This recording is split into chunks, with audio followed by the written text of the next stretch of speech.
Okay, dokes, ladies and gentlemen, back for the 5th game in this best of 5. Whoever wins this best of 1, pretty much, will be winning €200 here in the ESL GO4SC2 Cup Finals. Mr. mouzMaNa will be spawning over to the east here as the green Protoss.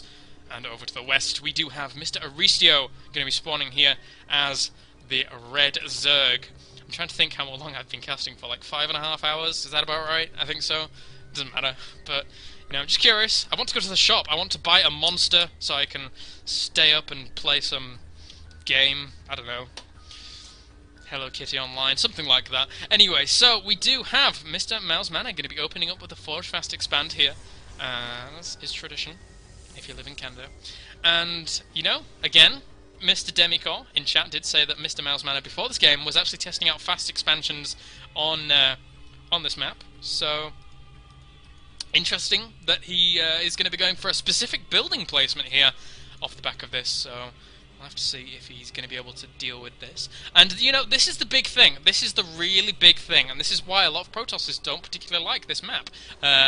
Be it the fact that it's naturally is very wide open, or be it the fact that once they go Gateway Cybernetics Core, and then go either 3-gate or a 1-gate expand, they can still be relatively behind in terms of economy. So is he gonna go Nexus first? No, he's not going Nexus first. Jesus, you scared the crap out of me, Mana.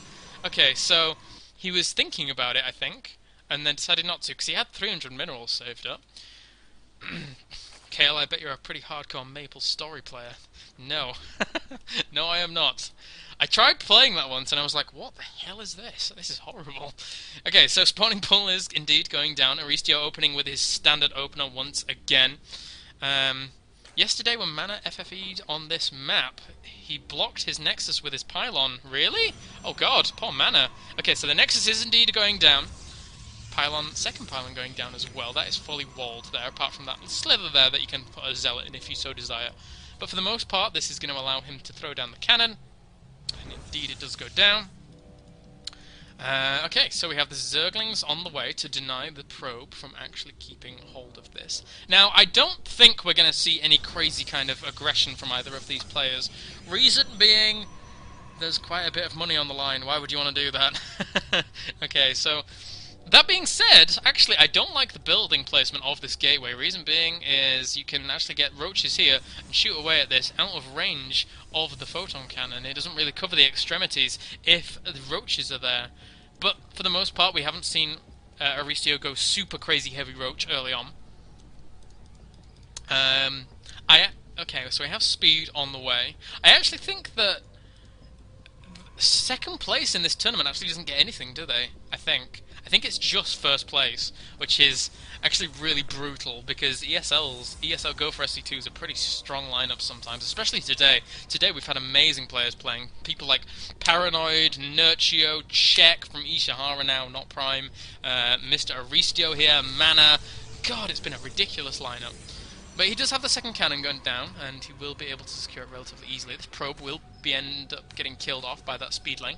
And what is Mr. Aristeo going to do from here? Looks like he's just going to expand again off the back of this. He has the 300 minerals, quite easily could expand, and not doing anything right now.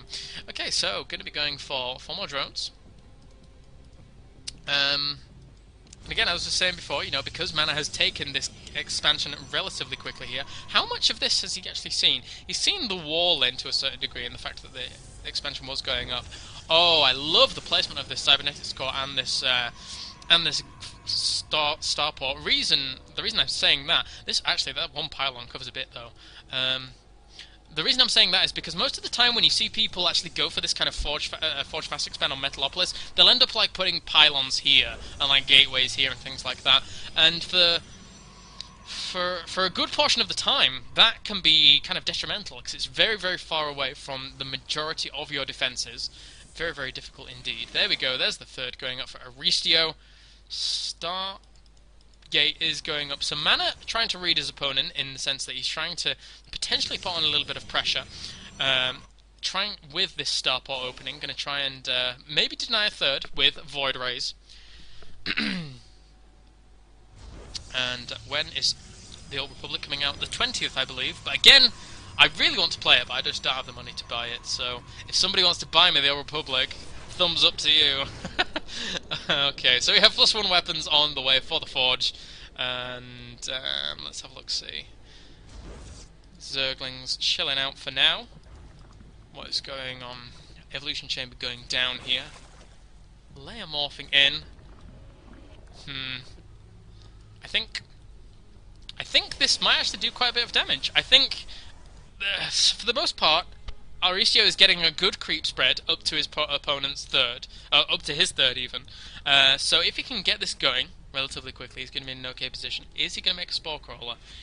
He's already made 2 Spore Crawlers elsewhere. He's going to make a Spore Crawler instantaneously. There we go. Aristeo, nice read on his opponent. And actually, that was very, very good. He had an Overlord here, but it was indeed killed off by this Void Ray. So, don't think he's going to get there in time to be able to do much damage. We'll be able to focus this Spore Crawler down, though, if he does desire. That being said, does he know that there's a Spore Crawler in the back? No, he does not. That's a shame. Probably should have focused that one down a little bit quicker. And he, what? Oh, even saved the drone that was making it. Very, very nice indeed. Queen's going to be able to come up and deal with this relatively easily as well. So now he does have a second Void Ray going to be rendezvousing, but off the back of this, mouzMaNa normally makes Phoenix, and he is indeed now. Going to be making a lot of gateways as well, and you know, it gets very hard. If it's just Queens here, Void Rays and Phoenix do a great job. They're going to be able to pick everything up and go, ha ha ha, your expansion is rubbish. But the fact that the Spore Crawler's there makes it very, very difficult for the Void Rays to actually put on any pressure. So I don't think this is going to entirely work. Where did one of those Void Rays go? Did one of those Void Rays die? Unit counting station? No, where's the second Void Ray? It's disappeared somewhere. Where's it buggered off to? There's a Phoenix, a Void Ray, and where's the second Void Ray? I don't see it. Okay, I'm sorry. I've just lost it somewhere. It's just disappeared off the face of the earth. Oh, I know what I can do. Hotkeyed. Okay, I'm not going to look for this anymore because that's just stupid. So, oh, it's in the middle of... Oh, God damn it. Okay, it's in the middle of the watchtower. Sorry. Oh, God, I'm so blind. Okay, so a really, really quick fourth here from Aristeo. Do apologise for that little... As soon as I get something in my mind, I'm like, oh, God, I really need to find it, but I didn't, so... Zergling does scout this third by mana. And is this third in response to this quick fourth? No, it's not. So that is a very, very interesting choice here by mouzMaNa, securing this quick third. Again, normally you will see Zerg just going very, very heavy in terms of the what is it called, the ground units, and then they can actually pressure that third relatively quickly. But for now, Spire on the way, 12 Mutalisks. Oh my good God.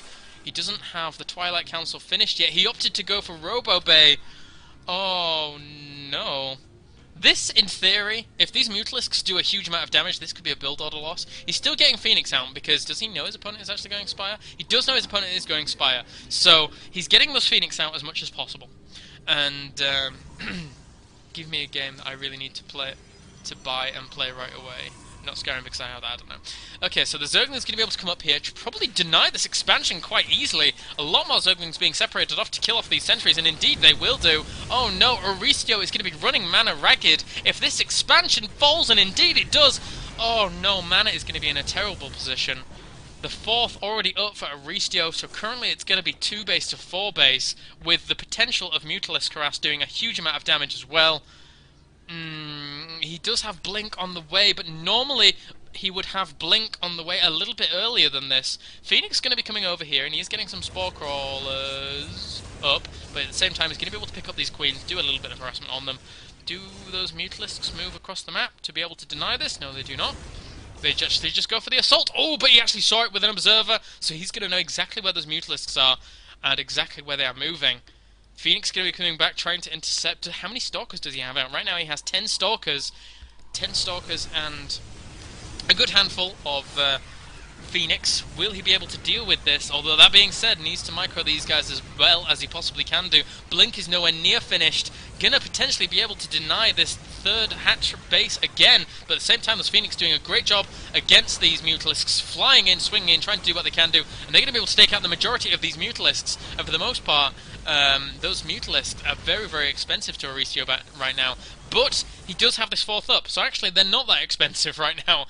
He's going to have a huge amount of gas income, and right now, if you look at the income, you do see Mr. Aristeo is severely ahead, getting +2 weapons for these Mutalisks, amassing another big, big flock right now. And Mana needs this base up. He needs to get these gas geysers up as well. He needs to be able to start mass Stalker production as well as some Colossus in order to be able to keep himself in this game. Maybe not so much the Colossus, because his opponent is going for this very, very heavy Mutalisk count, so... Okay, we'll see. We'll see. Looks like Mr. Aristeo going to be gearing up for another assault once again. He knows his opponent is down and out. He knows he's really hurting right now due to actually forcing the cancel on this third for the first time. And oh, look how fast those cannons dissolve. He's going to potentially get a lot of probe kills here, running in, killing off all... Well, I mean, he's got 13 probe kills right now, and he's going to be able to get the Nexus once again. Oh, dear me, Aristeo playing a fantastic, fantastic game. And he does lose a lot of these Zerglings, but Zerglings at this point are pretty much free. He's establishing a 5th base up to the north. Aristeo really playing to the strengths of this map in general. Big rigs. Oh wow, yeah. Do play big rigs. You're a winner. Oh dear me. Okay. So, trying to establish his 4th once again. Mutalisk's going to be trying to fly in to do a little bit of harassment, but at the same time, Mana positioning himself to get a nice attack off on these Mutalisks if he does get the chance to. Groove Spines, Hydralisks, Infestation Pit on the way, as well as a huge counter-attack potentially with these Zerglings, and he does supply block Mana. Zergling's going to try and run in, but there's a lot of Stalkers there to be able to catch that off. So, Psystorm on the way. Pathogen Glands on the way, as well as that +2 finishing up for these Mutalisks in just a second.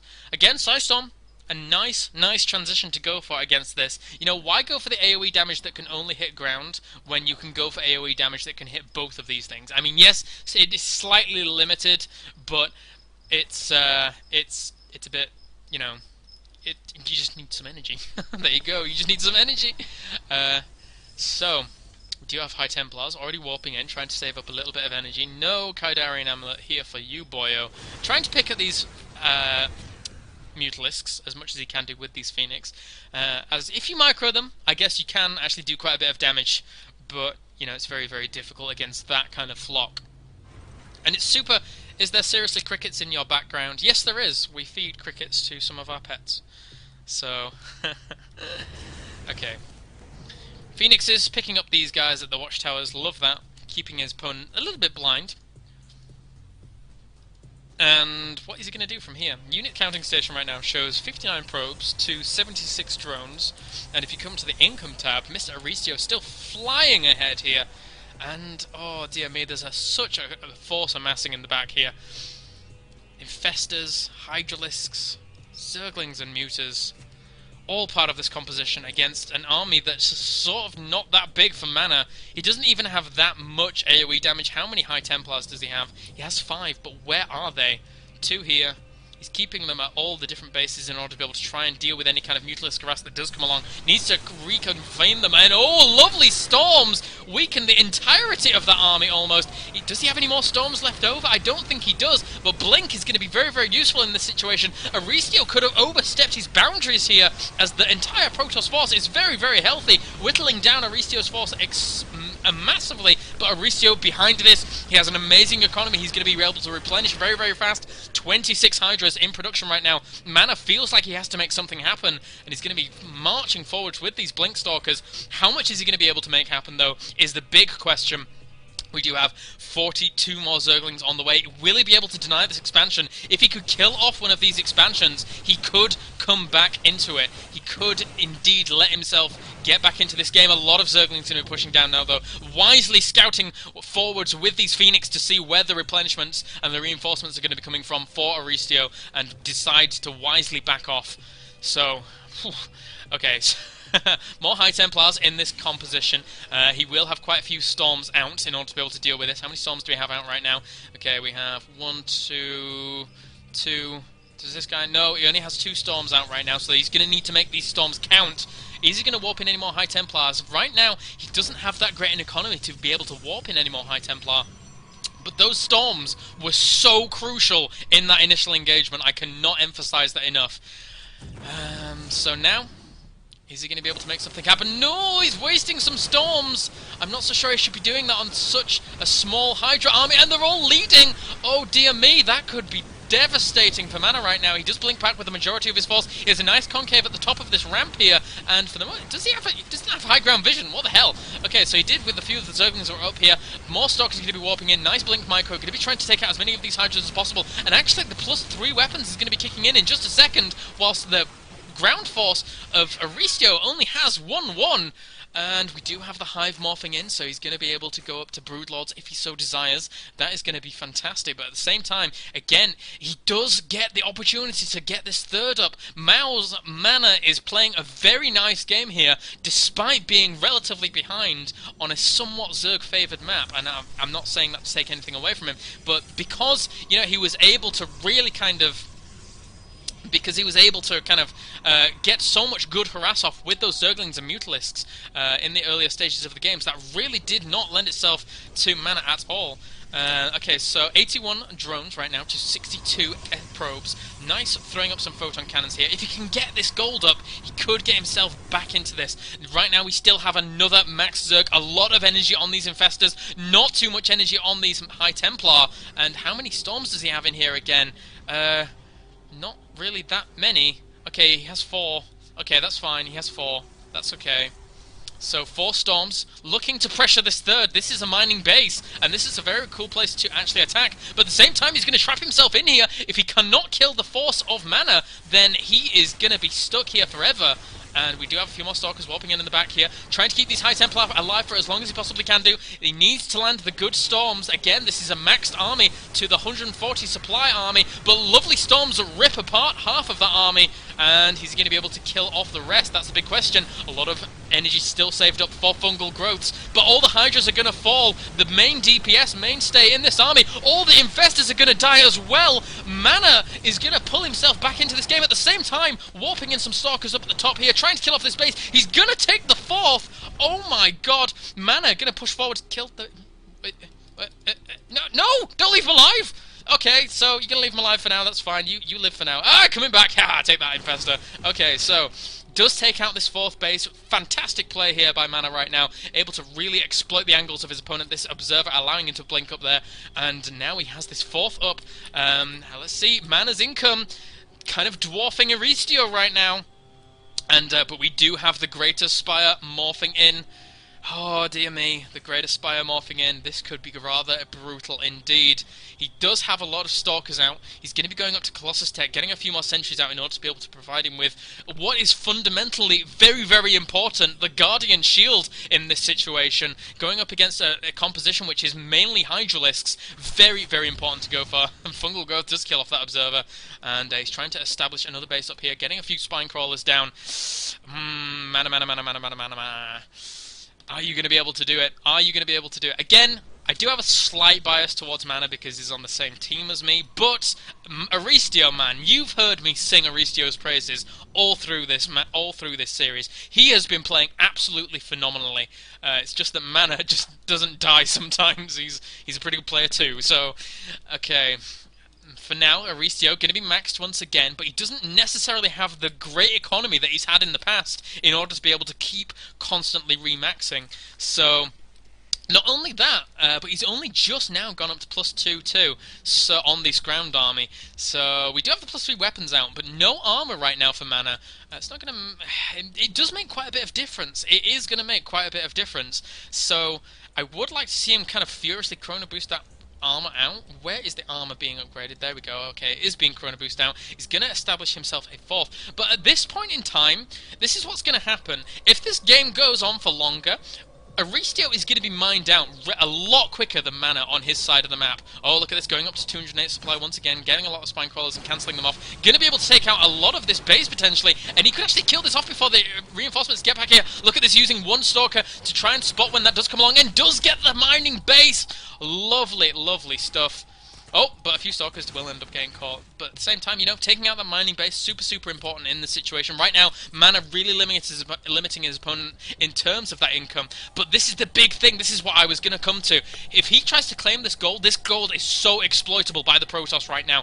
Colossus on this high ground. Oh, but he's going to blink in! He actually catches the Broodlords out of position, away from this ground army. That is a fantastic blink in. And he's going to be able to throw down the Storms as well, forcing the retreat of a lot of this ground army. That could have been the winning move for Mana right there, taking out the gold as well, forcing the cancel. He does lose a lot of his army, but taking out those Broodlords was absolutely vital. So important. What a fantastic play. He still has a lot of Storms saved up in this composition. Actually, no, he doesn't now that I look at it. But he's got a lot of AoE damage at the same time. Going to be blinking in once again. Going to be able to take out these Broodlords. Is Aristeo going to be able to hold? It doesn't look like it. He needs to replenish very quickly off the back of this, but he doesn't have the bank. An income tab right now doesn't show that much of an income either in comparison to Mana's.